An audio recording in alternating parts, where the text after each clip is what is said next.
Bonjour, c'est la fin du mois d'octobre à la Versanne. De belles couleurs avec cet érable resplendissant en cette fin d'après-midi. Mais je ne suis pas venu pour vous parler de la Versanne d'aujourd'hui, celle que vous connaissez, celle que vous aimez tant.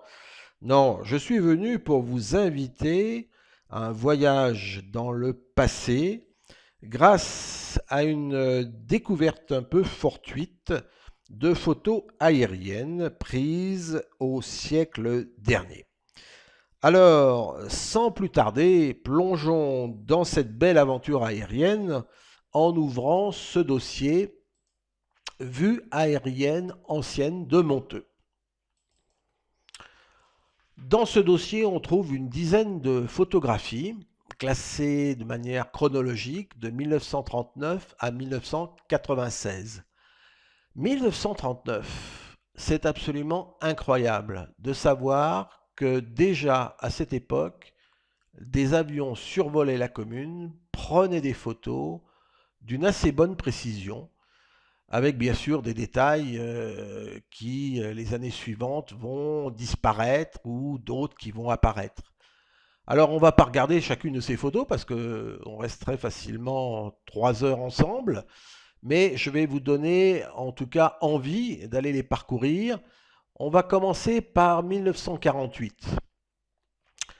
Cette première photo, au départ, je l'avais mise de côté parce que je m'étais dit non, bah non, c'est pas bon. Annonay-la-Masse, c'est pas chez nous. Puis je sais pas pourquoi, je me focalisais sur cette route en me disant que c'était la route nationale. Bon. Et puis après, je suis revenu dessus et je me suis dit mais pourquoi je l'ai prise cette photo? Il y a bien une raison pourquoi je l'ai récupérée dans ma besace. Et puis, ce détail a fait tilt. Ça, je me suis dit, oui, je crois reconnaître, c'est là, eh oui, Verniolle, là, le village, voilà. Et puis là, ben, donc c'est les Rouerts, naturellement, et puis là, on monte au col de la République. Voilà comment cette photo est revenue dans l'histoire. Sur cette photo, on a la capacité magique d'appuyer sur ce clic une fois, deux fois, trois fois, quatre fois, et ainsi de suite, presque à l'infini. Et là, les détails apparaissent.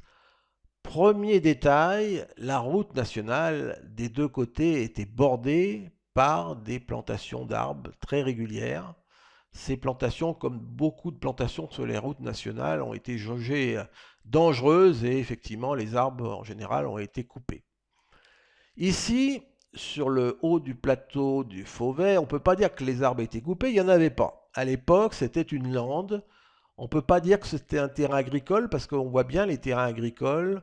On voit bien surtout que à certains endroits, chez Joseph ici, les terres étaient cultivées avec tantôt du pré, tantôt des céréales.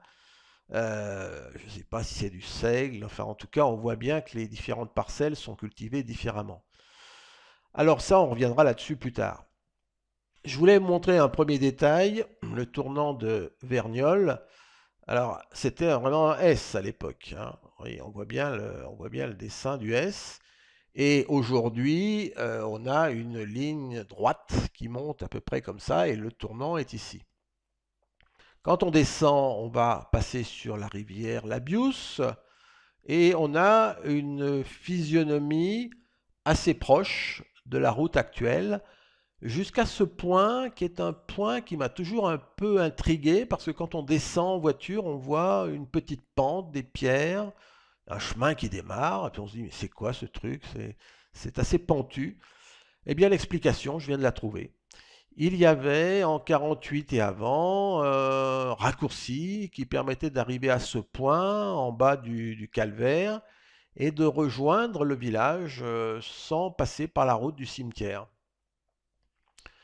Alors le village, on pourrait aussi, je vous laisse grossir, descendre, voir les maisons. L'église est toujours au même endroit. La route de Faubec est saisissante puisqu'il n'y a que deux maisons, un paquet de maisons ici, avec ici un petit chemin, une belle croix ancienne ici en pierre, et là une autre maison en pierre. Voilà. Et puis de l'autre côté, on n'a que deux, pratiquement que deux maisons. Le temps a pas mal changé. Voilà ce qu'on peut dire sur cette première photo. Alors je vais la fermer et puis je vais en ouvrir une autre. Alors on va rester un peu plus longtemps sur 79. Il y a deux versions. On va prendre celle-ci que j'ai qualifiée de superbe. Elle est un petit peu longue à se charger parce que la photo est pleine de détails. Elle est d'une taille très importante. Elle est présentée comme la précédente, avec non pas le nord en haut de la photo, mais le sud. Et le nord est en bas. Alors on va cliquer, on va plonger, vous savez faire. Clic, clic, clic, clic. Et on va descendre jusqu'à l'endroit que j'aime bien. Voilà. À un moment donné, il faut recadrer la carte. Là, la maison est construite. Elle est construite depuis à peu près 6-7 ans.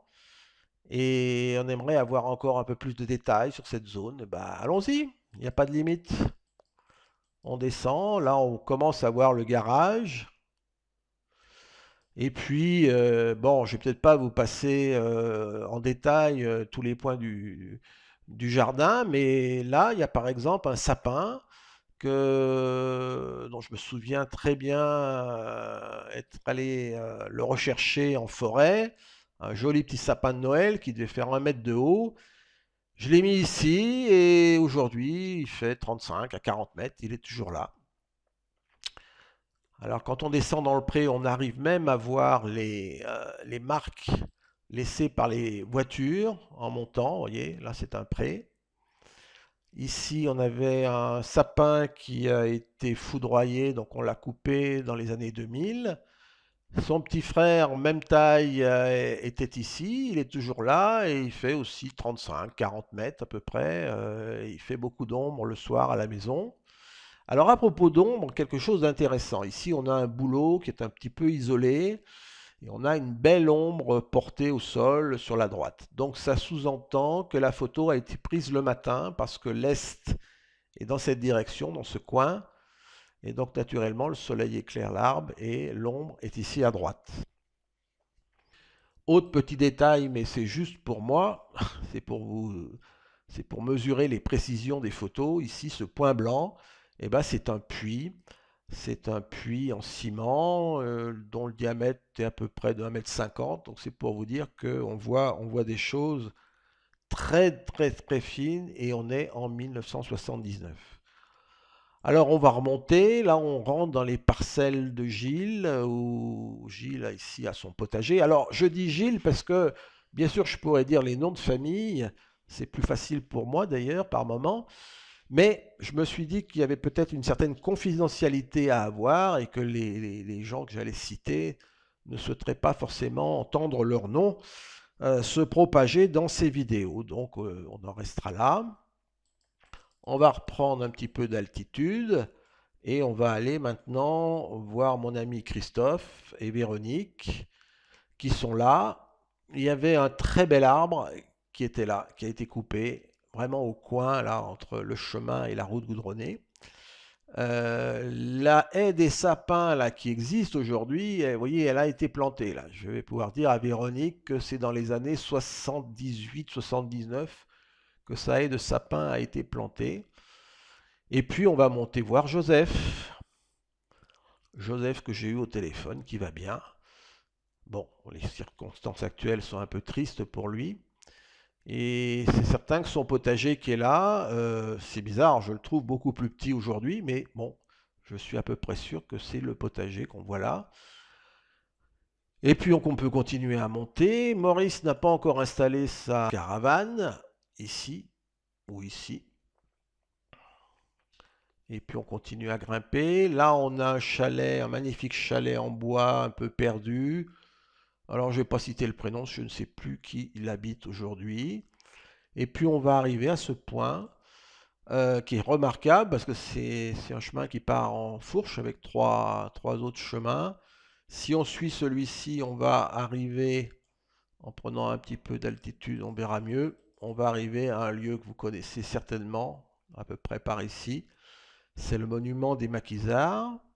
On peut continuer à longer et reprendre ce chemin. Et alors ce chemin aujourd'hui, quand vous le prenez là, il est bordé à droite et à gauche d'arbres gigantesques un peu comme cette forêt. Là, on devait être au début d'une plantation parce qu'on voit quand même des lignes un petit peu rectilignes, très régulières. Et donc, on peut imaginer que la plantation allait arriver. Alors pour continuer, moi je vous propose de remonter au col, de faire un petit parcours sur la nationale en partant du virage de Verniolle. Là, on voit que la ligne droite a été constituée, donc le tournant a été coupé, l'aire de repos est là. Alors on peut zoomer parce que c'est hyper précis, hein. On voit les voitures stationnées. Bon, au bout d'un moment, il faut arrêter parce qu'on ne fait que monter, descendre, ça devient fatigant. On voit que c'est une ligne droite, je sais pas, on a l'impression qu'on ne peut pas couper à l'époque, qu'on ne peut pas doubler. Mais bon, là, il faut peut-être pas trop en demander. On descend là jusqu'à la BIOS et on voit que la physionomie qu'on a vue tout à l'heure, elle a un peu changé. En quelques années, on était en 48 de mémoire, on est passé 48, 58, 60, oui, 20 ans plus tard. Les arbres ont tout de suite pris possession de la route et quelques années plus tard, ils vont être coupés. Voilà, c'est classique. Donc c'est ça qui est intéressant, c'est de voir en fonction des évolutions dans le temps, c'est comment la végétation bouge. Alors on part du Verniolle, on monte la route par ici, on arrive à la Touronne, les pommeaux blancs, les très bons fromages de chèvre, et puis là on est chez Roger, et puis on va arriver au Rouer, et puis on va monter, on va continuer à monter. On voit les voitures là, c'est amusant, hein. Il y avait déjà beaucoup de circulation, peut-être même plus à l'époque. Et quand on voit ici toutes ces voitures, moi je me dis, ça serait bien que dans cet espace-là, on y mette, quelqu'un vienne installer une station-service, un petit garage, on vendrait des légumes, des fruits, ça serait super sympa. Oui, ah mais alors attendez, on est en 79, donc là c'est pas encore, c'est du rêve ça. Parce que si je zoome bien, j'ai beau regarder, je vois pas encore le hangar. Non, mais on voit bien la ferme de Jean et Francine, là, enfin l'ancienne ferme, avec le chemin qui part derrière. Là, je sais plus si on le voit ce chemin. Ouais, ça a été, si, c'est le jardin là de Jean doit être par ici. Alors on va continuer notre voyage. Voilà, on va les quitter. Là, c'est la maison sans eau, soi-disant. Maison qui n'a pas d'eau, donc qui ne peut plus être habitée aujourd'hui. Et puis on va arriver à Sainte-Agnès. Sainte-Agnès, c'est super, hein. Moi qui aime bien les belles pierres, là, il y a un endroit extraordinaire. Et la route des pros, bizarrement, elle n'est pas configurée de la même manière. Tout ce que je vous raconte n'a aucun intérêt, on est d'accord. Mais c'est simplement pour, pour voir que les choses ont quand même bien changé. Ici, quand on arrivait, bon, bah, c'était très bien pour descendre sur Bourg, mais pour couper, pour remonter, c'était un peu folklore, hein, si on avait un gros tracteur. Bon, là, il y a eu un petit aménagement qui a été fait, quoi, c'est clair. Allez, on remonte un peu. Là, on est chez Michel. Euh, euh, Là, on arrive chez Rémi. Ça n'a pas trop changé, le chalet. Il y a toujours cette forêt pour arriver chez lui. Et puis, là, il y a une maison, je ne sais pas qui habite là. Je ne peux pas citer. Et là, bien sûr, vous connaissez, là, cet endroit. Voilà, deux bâtiments. Alors, au début, j'étais intrigué. Je me suis dit, mais je comprends pas, il n'y a pas deux bâtiments, il n'y a qu'un seul bâtiment. Et en fait, en réfléchissant, le grand bâtiment, il est là. Il y avait d'ailleurs dans le passé une extension qui allait encore plus loin, là. Sur des vieilles cartes postales, on voit une partie qui a été détruite par le temps ou par un incendie, je ne sais trop. Et ici, il y a un grand hangar. Voilà, il y a un grand hangar. Et là, il y a une petite habitation, il y a des fenêtres. Là, j'y suis encore passé l'autre jour pour m'assurer de ce que c'était. Alors, on peut monter jusqu'au col, mais au col, on voit rien d'intéressant parce que voilà, il y a trop d'arbres. Donc, on va arrêter là. Alors, qu'est-ce qu'on voit ici là? Il y a quelque chose là. C'est un grand parking aujourd'hui. Là, on a un grand parking, une aire de stationnement pour les touristes. Et là, c'est le soubassement d'un monument. Un monument que j'ai pas connu, je crois savoir, mais là, bon, une hypothèse que c'est un transformateur EDF haute tension, puisqu'ici passait une ligne à haute tension que j'ai connue. J'ai vu, je me souviens des pylônes, oui, 79 on y était, et donc on va suivre ces pylônes pour arriver, je vous le donne en mille, au pro. Voilà, c'est facile de suivre les pylônes là. Voilà, ils sont par deux. C'était pas très esthétique. On se rapproche des pros et on arrive. Voilà, les pylônes sont là. On arrive à une zone que Bernard connaît bien. Et là, il a un parent qui a fait construire une maison moderne.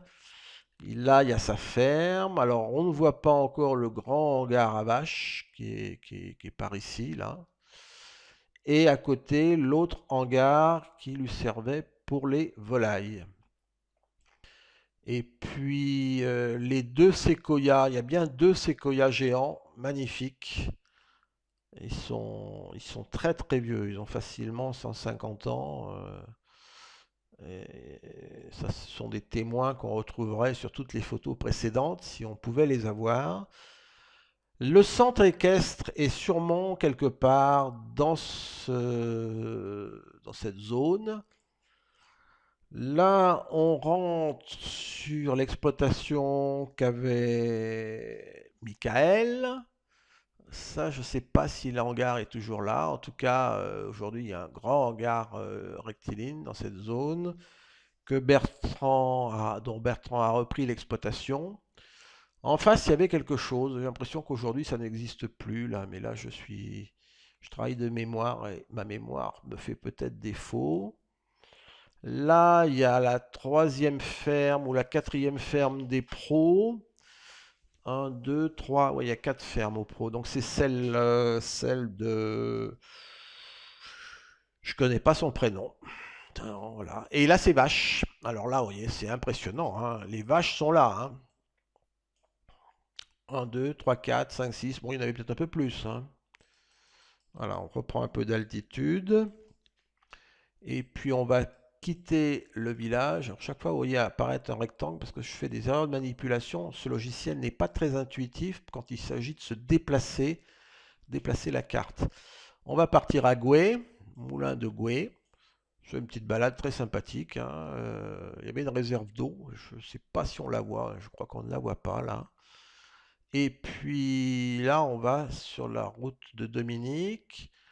Dominique qui a fait construire une maison qui doit être quelque part par là, à peu près.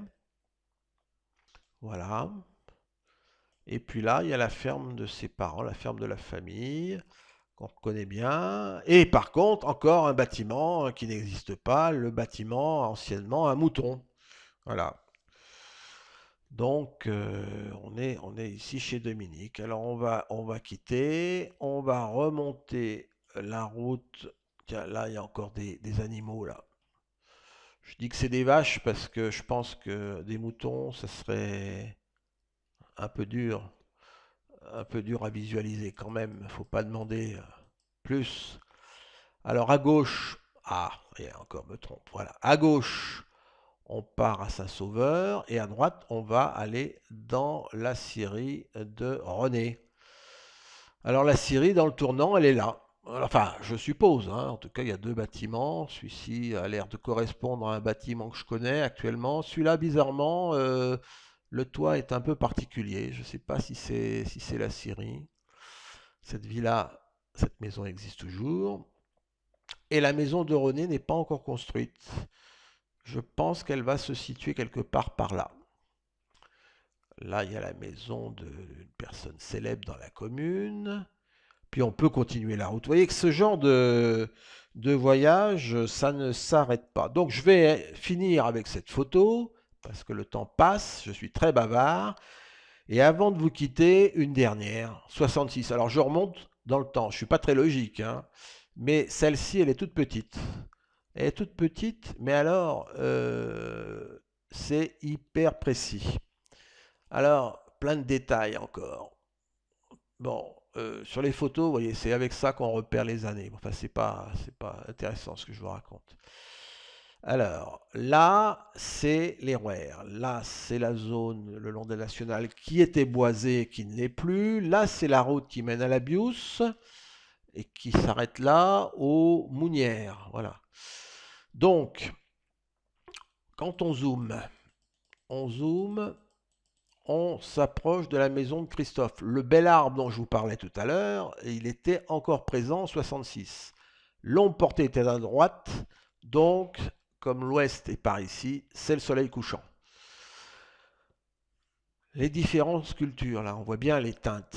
C'est encore même plus vrai ici, parce qu'aujourd'hui, on a une étendue unique que Bernard exploite, c'est que du pré. Et à l'époque, il y avait 1, 2, 3, 4, 5, au moins 6 parcelles. Tiens, on va aller chez le docteur, la famille du docteur. Là, je ne peux pas citer tous les prénoms, hein, parce que là, ce serait... J'en oublierai peut-être déjà. Devant cette maison en 66, là, il n'y a pas encore le magnifique tilleul. Là, les arbres sont quasiment absents. Aujourd'hui, ce n'est pas du tout le cas. La plantation de résineux, je l'ai tout à fait en tête. On peut rentrer là-dedans, il y a des mélèzes, des sapins, voilà, c'est une plantation, on voit que c'est bien rectiligne.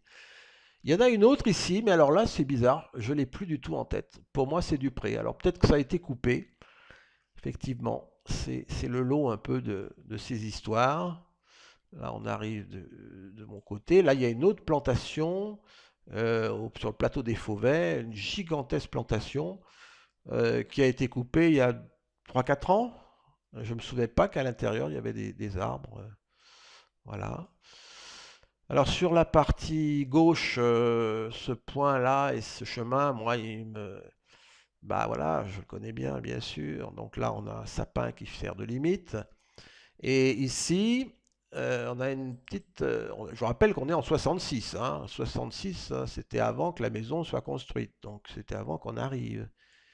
Et alors, bizarrement, il y a déjà ici quelque chose. J'ai pas truqué les photos, je saurais même pas faire. Il y a un amas de pierrailles là. Il y a des pierres. Et si vous y passez aujourd'hui, je vous invite à venir.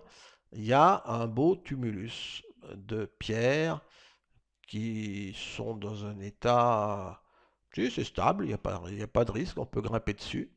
Mais enfin, c'est à cet endroit. Et si on poursuit le chemin, on va jusque chez Roger, puisqu'à l'époque, les arbres, alors là, ça a été coupé, là, je vous l'ai dit, hein, on l'avait vu en 48, la première, donc là, on est en 66. Donc, on a bien vu que tout ça a été coupé. Et là, le chemin arrive jusqu'à la ferme de Roger. Voilà. Alors, quand on reva sur la parcelle le plateau des Fauvets, j'appelle ça le plateau des Fauvets, je ne sais pas si c'est l'appellation. Là, il y a une petite forêt qui est fort sympathique ici. Là, il y avait un chemin qui passait au milieu du pré, qui partageait en deux les parcelles. Et ce chemin aboutissait ici. Voilà, on le voit descendre à travers, aujourd'hui, une forêt. Et la dauphine, non, on la voit pas encore, elle n'est pas encore arrivée. Il y a une dauphine là aujourd'hui. Bon, il faut aller la chercher, hein, elle est quand même bien sous les arbres. Alors on va continuer. Là, tiens, un cabanon. Vous voyez, ça c'est vraiment des choses qu'on retrouve. Je fais de l'archéologie, quoi. Puisque le cabanon, quelques années plus tard, il va disparaître. C'était un abri, pour Jean, d'après Jean, c'était un abri pour les vaches. Donc on peut imaginer que les vaches venaient ici se reposer. Alors, autre petit détail historique, archéologique, les routes. Là, on se rapproche de Verniolle. On va pas pouvoir y aller d'ailleurs, hein, et c'est la fin de la photo. Quelle chance, ou quelle malchance pour certains. Euh, Aujourd'hui, pour monter à Bagour, Bagour, c'est ici la ferme de Dudu, on avait un chemin qui passait directement à travers Pré. Donc, quand j'ai vu ça, avec autant de netteté, j'ai appelé la famille et ils m'ont dit oui, oui, c'est vrai, on passait bien par là. Vous voyez, c'est impressionnant, c'est beau, hein, Et puis là, il avait un accès là, et puis là, il y avait quelque chose aussi. Je sais pas, il y a des points, c'est pas des caravanes, J'ai bien regardé, mais les caravanes ne sont pas encore arrivées. Apparemment, les caravanes, non, non, non, non.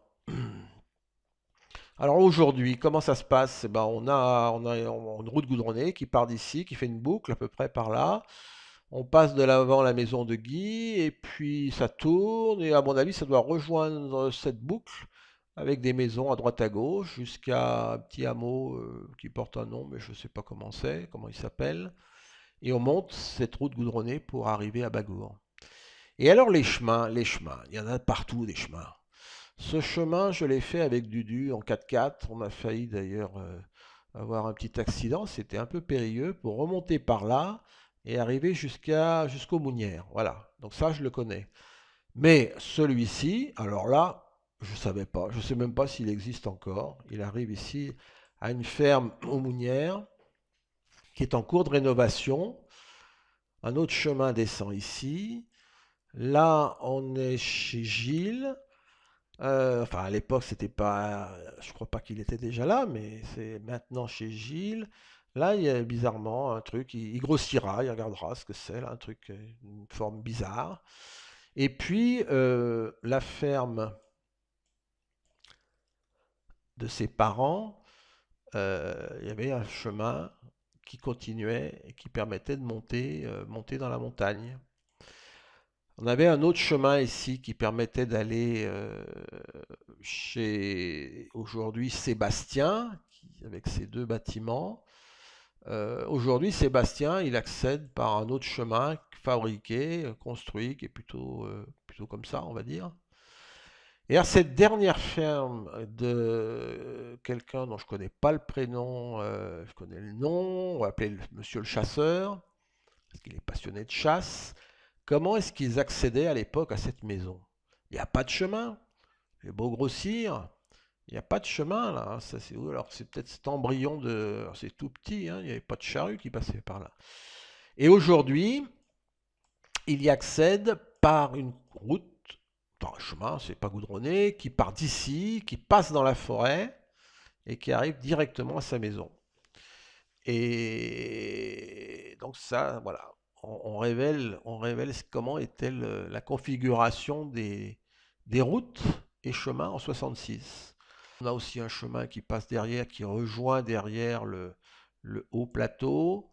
Je voulais aussi vous montrer quelque chose. Pff, moi, je m'y perds au bout d'un moment. Voilà. Ouais, ça doit être là.